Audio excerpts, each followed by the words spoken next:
Agora sim.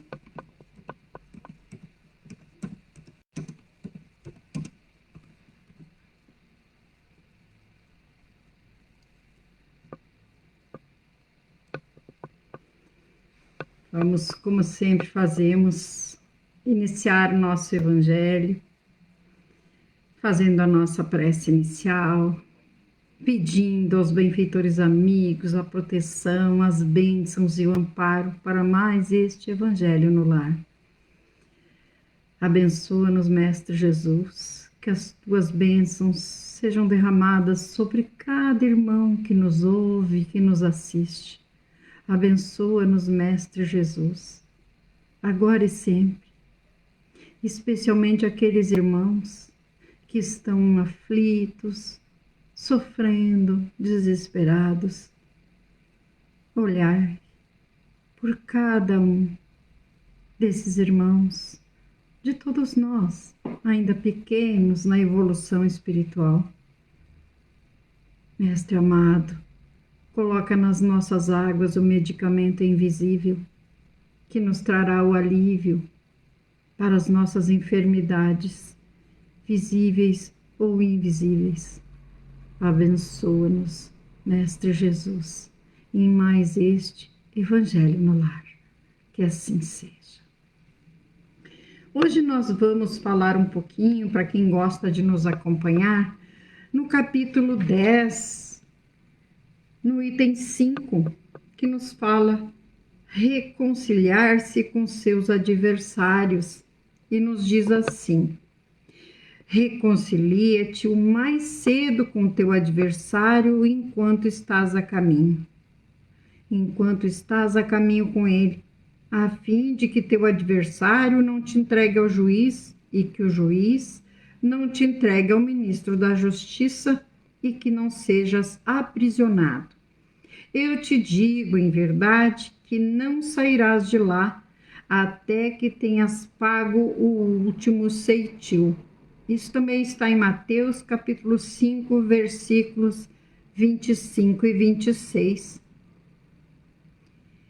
E no item 6 nos diz o seguinte: na prática do perdão e na do bem em geral, mais do que um efeito moral, há também um efeito material. A morte, já se sabe, não nos livra de nossos inimigos. Os inimigos, os espíritos vingativos, muitas vezes perseguem além do túmulo, através de seu ódio, aqueles contra quem conservaram o rancor. Por isso, o provérbio que diz: morto o cão, morto o veneno, é falso quando aplicado ao homem. O espírito mau espera que aquele a quem quer o mal esteja preso ao seu corpo, para que, estando este menos livre, possa atormentá-lo mais facilmente e atingi-lo em seus interesses ou em seus afetos mais caros. É preciso enxergar nesse fato a causa da maior parte dos casos de obsessão, sobretudo daqueles que apresentam uma certa gravidade, como a subjugação e a possessão. O obsidiado e o possesso são, portanto, quase sempre vítimas de uma vingança anterior, a qual provavelmente deram espaço devido à sua conduta. Deus o permite para puni-los do mal que eles mesmos fizeram, ou, se não o fizeram, por terem faltado com indulgência e caridade, não perdoando. Do ponto de vista de sua tranquilidade futura, importa, pois, reparar o mais depressa possível os erros que se cometeu para com seu próximo e perdoar a seus inimigos, a fim de extinguir, antes de morrer, todo motivo de dissensões, toda causa fundada de animosidade ulterior. Por esse meio, de um inimigo encarnado neste mundo, pode-se fazer um amigo no outro. Ao menos, fica-se do lado do justo direito, e Deus não deixa o que perdoou servir de alvo à vingança. Quando Jesus recomenda que se reconcilie o mais cedo possível com seu adversário, não é apenas para apaziguar as discórdias durante a existência atual, mas para evitar que elas se perpetuem nas existências futuras. Não sairá dela, diz ele, até que tenhas pago o último ceitil, quer dizer, satisfeito completamente a justiça de Deus. E nos diz assim no nosso roteiro sistematizado: o que devemos entender pela expressão usada por Jesus, reconciliai-vos enquanto todos estáis a caminho? Que devemos nos reconciliar com os nossos adversários enquanto estamos vivendo lado a lado, na condição de espíritos encarnados. Somente assim aproveitaremos as oportunidades que a misericórdia de Deus nos concede de repararmos as faltas cometidas contra nossos irmãos em encarnações passadas. Muitas das inimizades de hoje são frutos de malquerenças passadas que nos compete superar pelo perdão e pela conciliação. A que prisão se refere Jesus quando diz: reconciliai-vos para que não sejais metido em prisão? A prisão de que Jesus fala é a situação de sofrimento e aflição experimentada pelo espírito quando, por orgulho e vaidade, não perdoou e nem se reconciliou com seu adversário.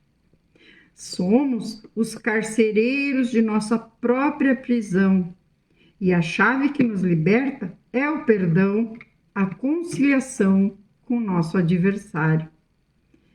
E como interpretar a frase: digo-vos em verdade que daí não saireis enquanto não houverdes pago até o último ceitil?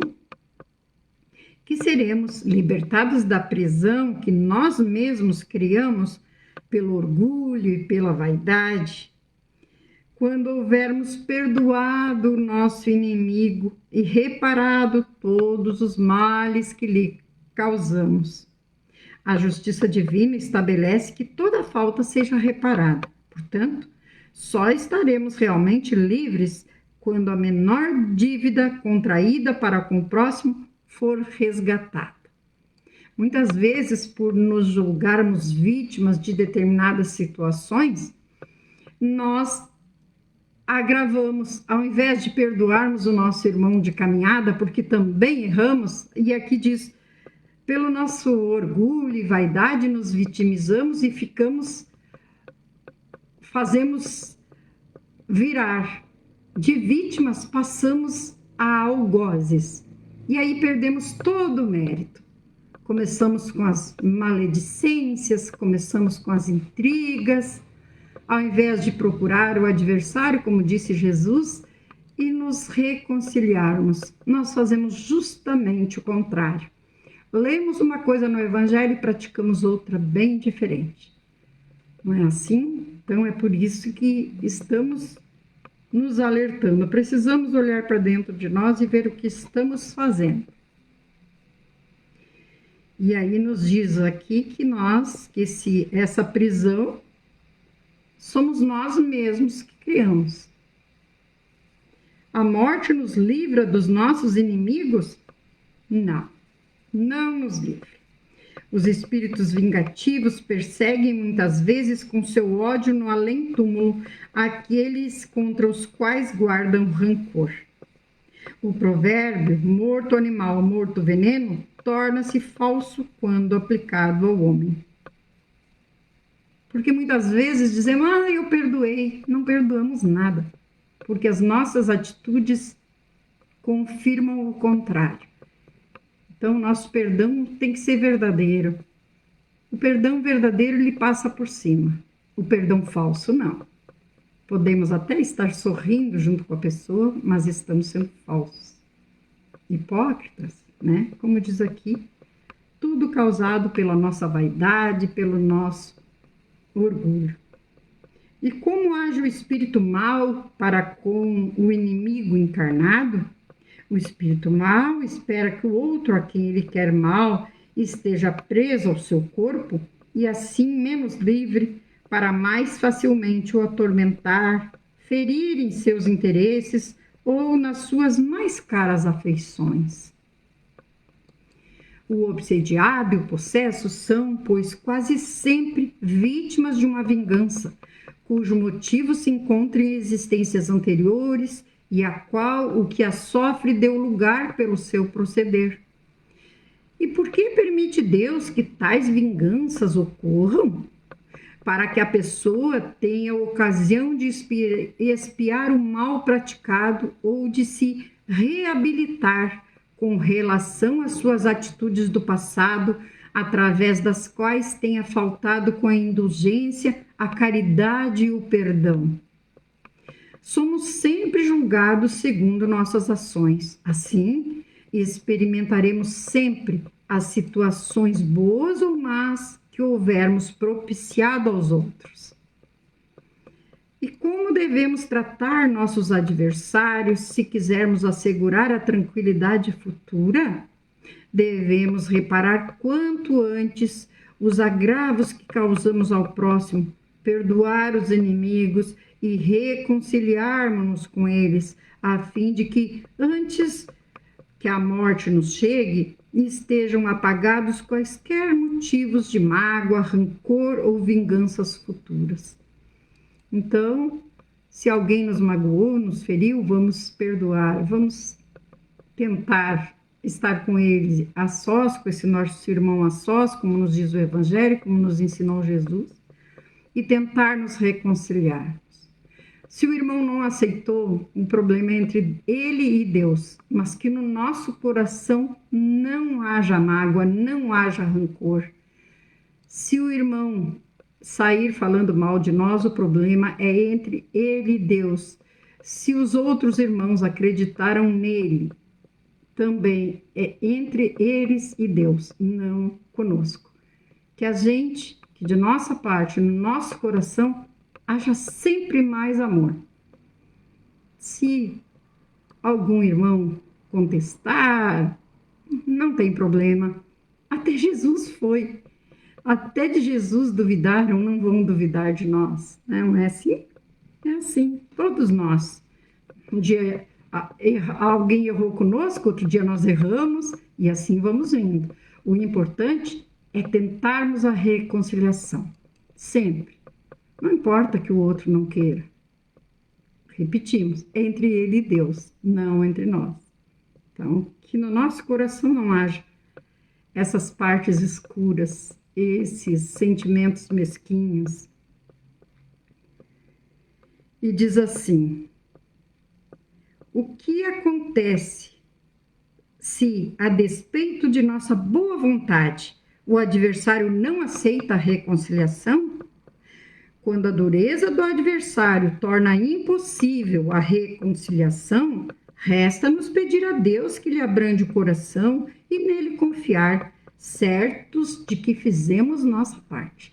E é isso que precisamos fazer, orar por aquele irmão.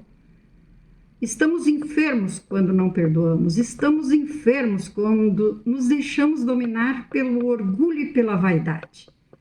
Não adianta fingir a falsa modéstia, não adianta fingir, porque as nossas atitudes dirão o contrário. Trabalha, pois, quanto te seja possível no capítulo da harmonização, mas, se o adversário te desdenha os bons desejos, concilia-te com a própria consciência e espera confiante. Ou seja, não temos que ficar nos atormentando porque fulano não quis me perdoar. Não, vamos orar por ele, é um irmão enfermo, e cuidar para que não sejamos nós o irmão enfermo que não perdoamos, que fingimos ter perdoado. É isso que precisamos cuidar, olhar para nós sempre e orar por nós e por esses irmãos, também no caso de ser o outro o que não perdoou. e cuidar para que sempre, quando perdoarmos, que seja de coração, não da boca para fora. Isso podemos enganar os nossos irmãos. Não, jamais enganaremos a Deus, a Jesus. E é por isso que é importante esse ensinamento do Mestre Jesus.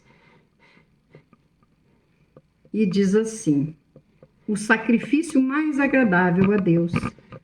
Portanto, se estiveres para trazer tua oferta ao altar e te lembrares que teu irmão tem algo contra ti, deixa a tua oferta ao pé do altar e vai primeiro reconciliar-te com teu irmão, e depois retorna para apresentar tua oferta.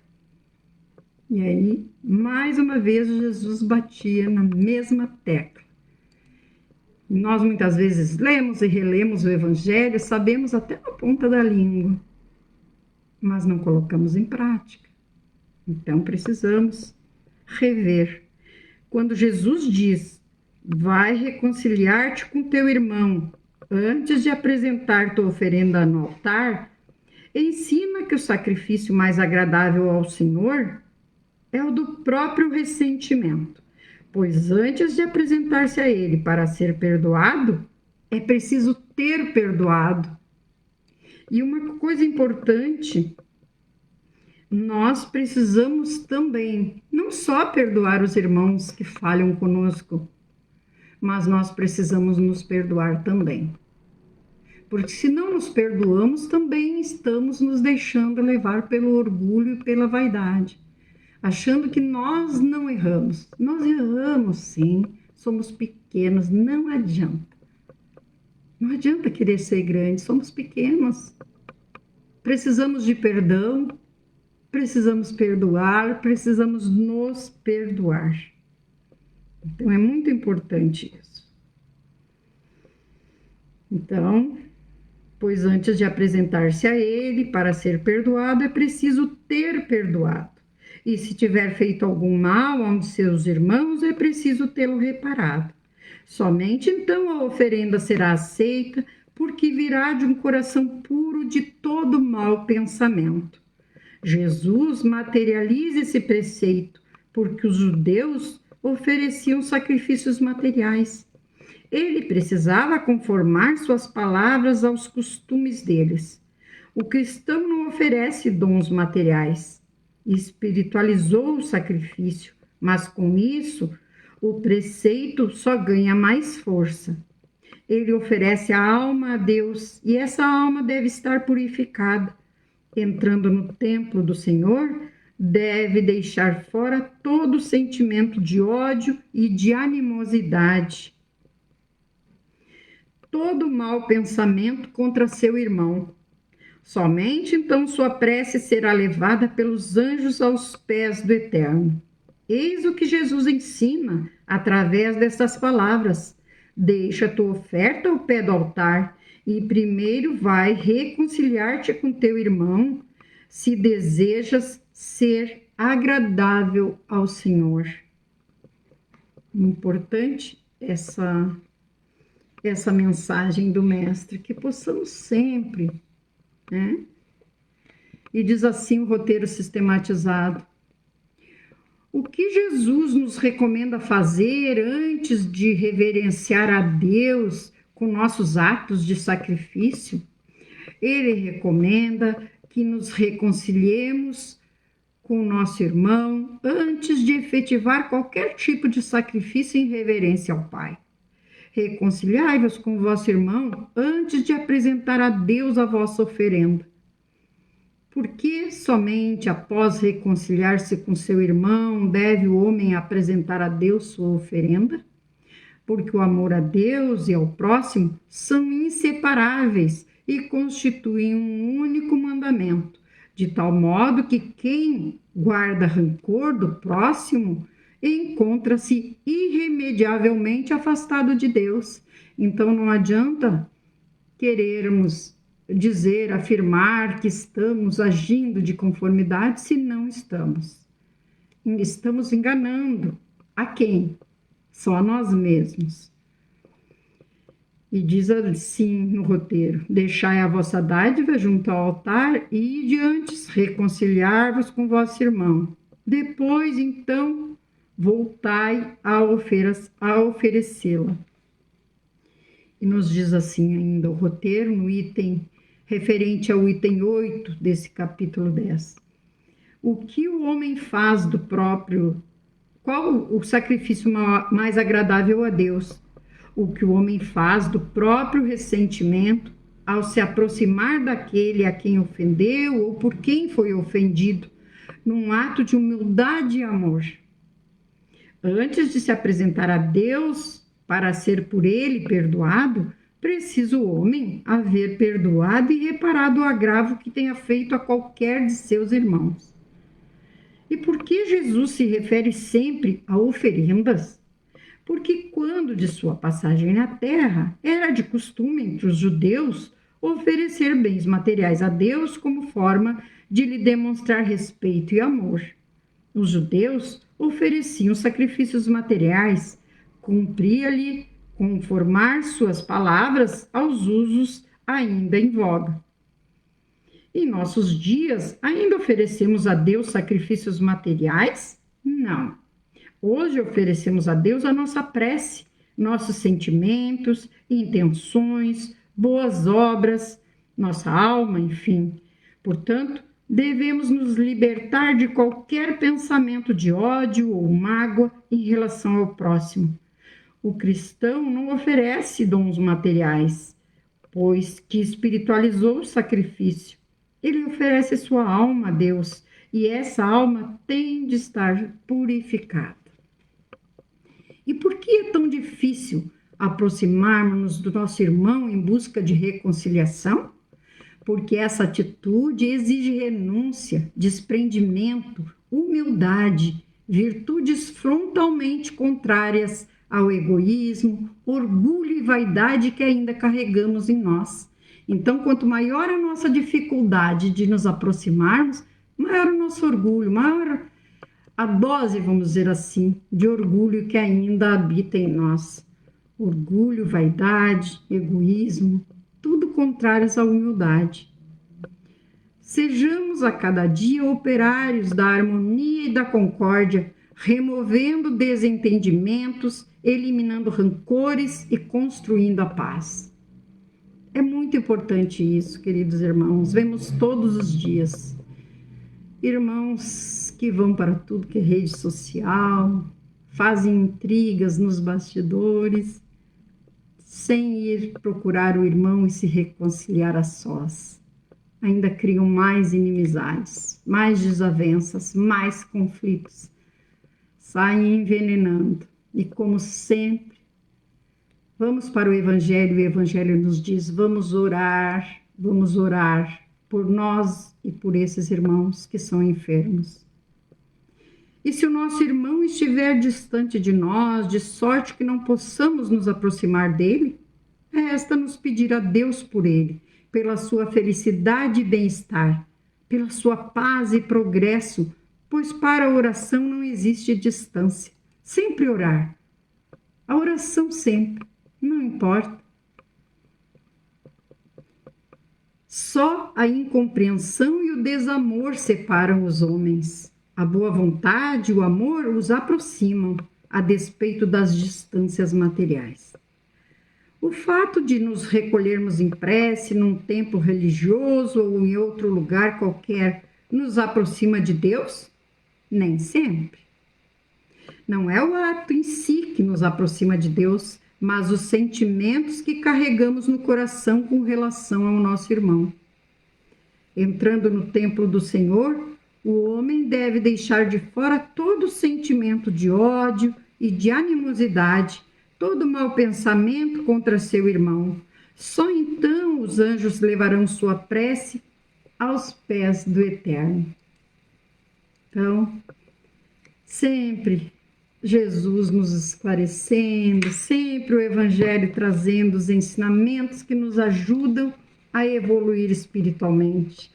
Agora, fazer uso dele ou não, aí já é o nosso livre-arbítrio. Se realmente queremos evoluir, não é assim? Estamos encerrando mais um Evangelho no Lar, agradecendo a Jesus, aos benfeitores amigos, aos nossos mentores, anjos de guarda, pedindo, como sempre, a proteção, o amparo, as bênçãos para mais uma semana que se inicia. E agradecendo sempre por tudo que recebemos. Recebemos tantas bênçãos e muitas vezes nem notamos. Ao acordarmos, ao irmos dormir, precisamos agradecer mais, reclamar menos, perdoar mais que ser perdoados. Não esperar que sejamos sempre perdoados, mas se não houver o perdão no nosso coração, o perdão verdadeiro, não dos lábios para fora, mas no nosso coração, que possamos orar por nós e pelos nossos irmãos, para quando nos aproximarmos do Pai, nestes momentos de prece, quando nos aproximarmos de Jesus, realmente estejamos com amor no nosso coração, com compreensão.